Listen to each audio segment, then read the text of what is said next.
Hello and welcome to my very first edition of How to Medium Well. I am your host, Adelita, or Medium Adelita, I will say.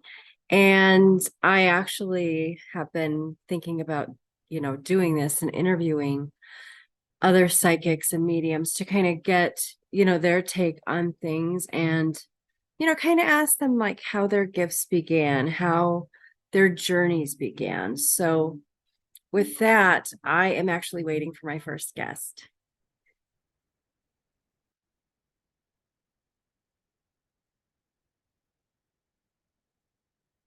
Hello. Can you see me? Hold on. Yes, How is I it? can. I can. Look at you're so beautiful. And if just on cue, I was just doing a little introduction and I literally just screamed at my Alexa to stop the music. So I would like to welcome Brandy Goodpaster.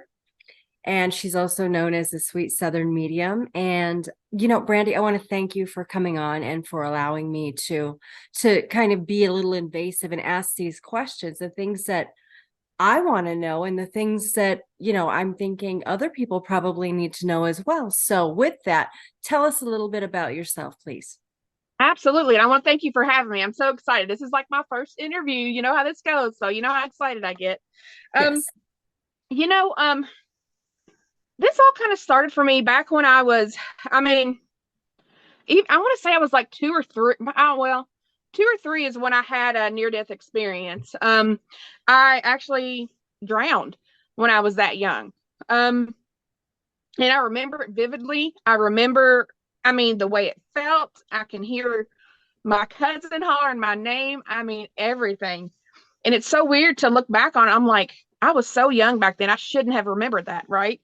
Right. Um, but jump to like I was probably in oh gosh, I would say second or third grade. And what I started noticing was that I would have a feeling about certain people. Um, I had no clue what it was. I didn't know what it meant. I just knew that for some reason, um, that person was going to be important to my life. Now, whether or not they ended up being one of my teachers later on, or whether a friend later on in life, or that they were going to have something happen to them, which happened, by the way, which was pretty interesting, but we can save that for another time. But I want to jump to and by the way, I did tarot. I've done tarot since I was a teenager. So this is something that, it's not new to me. So I knew a little bit about the spiritual world, but when I was 38, I ended up having a stroke. Um, and then I remember specifically waking up in the neuro ICU, and for some reason, I had no clue what it was. I just knew that this girl was pregnant. I knew she was pregnant, and it's like, you don't want to be rude and be like, "Hey, girl, are you pregnant?" Because that's like the rudest thing you can ask someone. But now mind you, she was like super skinny too. So like with a little skinny little model, pretty little nurses coming in there, and I'm like, I don't mean to be rude, but I just want to ask you. It's like I feel like you're pregnant for some reason. She's like, well, we've been trying, and I was like, oh shoot. I'm like, I'd be interested to know if you are. And she goes, I'm gonna go home and I'm gonna take a test, and then we're gonna see. So I was gonna get out that day, and she came back that morning, and she was my nurse again, and she goes, I'm pregnant. And I thought, Wow. holy smokes, holy smokes. Okay. So and then after that, I had a little time off from work, and what I was starting to notice is that I was I was even more empathic than what I was before. So much so that it was overwhelming. Um, I would start having dreams. Um, and then I remember in one of my dreams, it showed a person that I felt like had passed away. I was like, this is so weird. Um, so fast forward to me offering free tarot card pulls. Um, and someone had asked about a loved one that had passed away if I did any readings like that. I'm like, I mean, no, I haven't tried it. Well, she messaged me later and we had a pretty good conversation. I'm like, this feels so familiar to me. Your story feels so familiar. Um, and we talked about it and I was like, let me tell you about my dream. And I had told her Wow. about the dream and she was like, oh my gosh, that's exactly how my father passed away. I thought, oh Lord.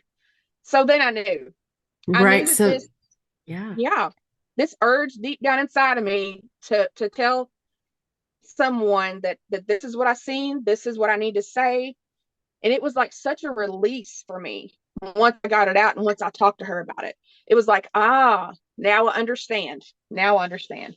So you So actually had gotten prophetic dreams, but you've had some near-death experiences as well. And I mean, that can invoke that type of, crossing the veil and coming back and seeing that. So that's really interesting. So you've known for quite a long time then that you can do this, but you never actually really tried mediumship until someone asked you. yes, and the thing is that I have ADHD. I mean, if you can't tell, I'm everywhere, and my mind is everywhere. It's probably worse than my actions that I'm sitting here talking. So I kind of joke around. I'm like, okay, spirit guides, haha, so funny. You could have picked a different way to like get me to go down this path versus me having a stroke. It would have been nice, but Right. that's when my mind was slow enough to slow down and understand all the emotions and stuff that were kind of coming at me, and I learned to process them a little bit different. So that was it was, I hate to say needed, but it was almost necessary. How about that? It was a You know, necessary that's evil. that's perfect. And you mentioned spirit guides, and I kind of wanted to go there next. What do you do now to connect with your spirit team? There are times like you hear people, a lot of psychics and mediums say that, oh, I turn this light switch off and this and that and everything else. What I do is I just try to say, not right now. If it's something that I really need to understand, I'll just tell my spirit guides, I'm like, look, if this is a message that needs to be delivered right now, then let me know. Um, and I try to, go through that just about every morning. I just try to wake up and be like, you know, half asleep. Hey, spirit guides, if there's anything I need to know today or anything I need to pass on, just let me know. If not, I'm going to leave the rest. Right. Now saying that, how often do you meditate? Oh, well, often should I meditate? I'm kidding. No, no, realistically, how often do you meditate? I know some of us are really strict with it, some of us, not at all, some of us, we have to, otherwise we can't really go forward because it's That's hard. right. Yeah. So just as a basic, how often do you meditate? Um, for me, I want to say like I'm not really strict on myself. It's almost like when I can find a minute just to take a breath. And then again, it's not like these long 20, 30-minute meditations. It's a quick couple minute little chat with my spirit guides and ask them to, cloak me with their veil and that's it. It doesn't have to be, these deep dives that people think you have to go into. Right, right. And that's the beauty of it. Mine don't last that long, but when I'm there, I get downloads and things happen like that. So that's what I've noticed. Do you think it's important to clear the energies after reading? Let's say you have a fair or you have something like that. How important is it in between readings to clear or after the readings? And let us know what some of these feelings are like, afterwards. For me, first thing I have to do is I have to set intentions when I go into a reading in a public place. Um, and the reason for that is that there are so many psychics generally that have opened their space, and it's like a moth to a flame sometimes with spirits that either haven't had the chance to communicate with the loved ones well enough. So that's my first thing. I set my intention, I claim my space and clear it. And then after each reading, I try to close my eyes for just a second, clear my cards. You'll see me knock on my cards, and then I'll push my energy out to clear the person's energy that's set down at my table. So that generally works for me. Very good. And you find that important? Oh, very important. And Yes. let me tell you why that is important. Because if you don't clear the energy, what happens is sometimes loved ones or the spirit guides from the person that just left like to hang around, or if the person has uh um some, I don't know, let's say bad energy around them where they're dealing with a lot of stuff, it's like you need to push that out and clear it for the next person to come in and have a clean slate for them. Right. Absolutely important. Thanks for bringing that up. I love that. Um, how do you believe psychic readings differ from mediumship readings? What is your definition of a psychic reading or a mediumship reading? So mediumship for me is a connection with those that have passed on. Now, when I say those that have passed on, I'm not just saying people. There have been times when animals have come through too. So there is a connection with spirit with either animals or people. Um, that's how should I put this? An open connection with them. I guess that sounds better. Um, and then with tarot, a lot of times I'll catch myself feeling someone come in. Um, and if I feel that it's important enough to mention it, I will. But a lot of times with tarot or the psychic part of me, I always say that my readings are good for 6 months to a year. Okay. And this has to do with personal um your personal life, what's going on right now, why, what I need to do for my career, do I need to move, do I need to stay in this relationship, that and now don't get me wrong though, sometimes people that have the spirits that have passed on are like, you need to tell her that she doesn't need to be with such and such, or tell him not to do that. So Right. it's kind of a intermingle at times, and sometimes Okay. it's hard to block that stuff off, but that's, to me, that's the difference. Okay. And that was a clear definition. I like that. Let's see. Um, what are some tips that you can give that you would, share with others for wanting to develop these gifts and abilities? Like, what would you tell somebody who came to you and they were struggling? What would you tell them? I know that for me, I actually, would encourage them to go into meditation and to ask their spirit team, because I don't want to be their only source of, I don't want them coming back and never learning to count on themselves. So what advice or what would you tell someone who's wanting to develop their own abilities?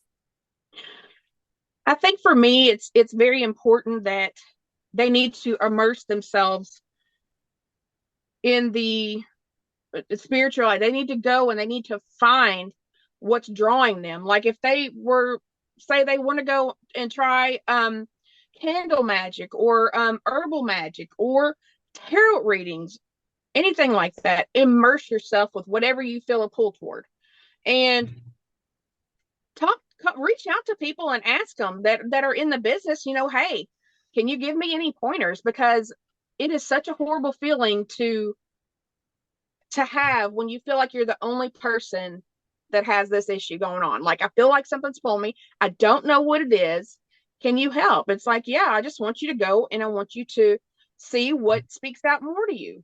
And me personally, I do tarot, I do the mediumship, but I also do candle magic, I do herbal spells. I do a little mix of it all. And it's not like you have to be one or the other. You can do a whole Yeah, medley of, yeah, we different can stuff. incorporate anything. And that's the beauty that I think is we are all called to do something else, and it's whatever resonates with our soul or with what we feel.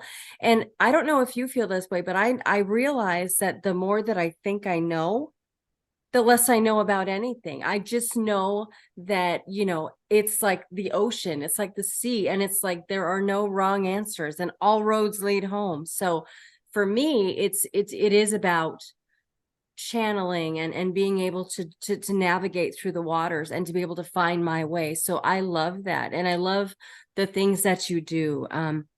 And did you want to share a little bit about where you are, how they can reach you for readings, anything like that? I'd be more than happy to share that.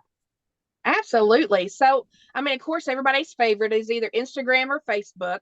You can find me at on my page at Sweet Southern Medium. I also have a website that's sweetsouthernmedium.com, where you can look on there and see what kind of reading that you want. I explain what you need for each reading. And then there's prices and there's times, and you can go and pick a time. I mean, it's that simple. I do have a lot of events coming up where you can see me in person. I have oh my gosh, listen, as soon as I went to mention that, it like went blank. I do have the Kentucky Mystical Market. If you happen to be in Kentucky or surrounding states, come to the Central Kentucky Mystical Market, because that's generally that is like my go-to. That's the one that I'm at the most, and that's located at the Clarion Hotel in Lexington, Kentucky. And I offer tarot readings there. I don't do mediumship. I always suggest that you make an appointment, because the mediumship, when you have that many people around, it can get a little jumbled. So I always prefer that you do it that way. And then also, I think I'm going to be going to South Carolina in March. And then also, the one that I'm really looking forward to is Pennhurst. I cannot wait. There's Pennhurst ParaCon, and I am so excited because I haven't been there yet. I can't wait. It's going to be so fun to go to. But I'm going to be offering readings there too. The other big one that I do is Scarefest in Lexington, Kentucky. That's a big 3-day event. So that's another big one that people can come and see me. Yeah, that's awesome. And I've done 2-day events and that really drains me. So a 3-day, oh my goodness, that's a lot of salt baths, Missy. So That's a lot. That's a yes. lot. So, again, this is how to medium well. Any tips, tricks, or nuggets of wisdom that you would like to leave us with, Brandy? Absolutely. Do not go to a psychic every other week. You've got to learn to listen to your gut. I don't want to tell you, I always say my readings are good for 6 months to a year. I don't want to see you next month. I want you to go and explore and write down or listen to what I told you, or what Adelita told you, or any other person. I don't care who it is. But going to a psychic every month or every week sometimes is unneeded. You got to learn to listen to yourself. That's my Right. biggest tip. I love that, Brandy. Thank you so much for joining us on this episode of How to Medium Well. Again, I'm Medium Adelita. You can reach me at mediumadelita.com. You can book a reading or just find your spiritual self there and have fun. Brandy, thank you so much for being with us. Have a Thank you blessed for day. having me.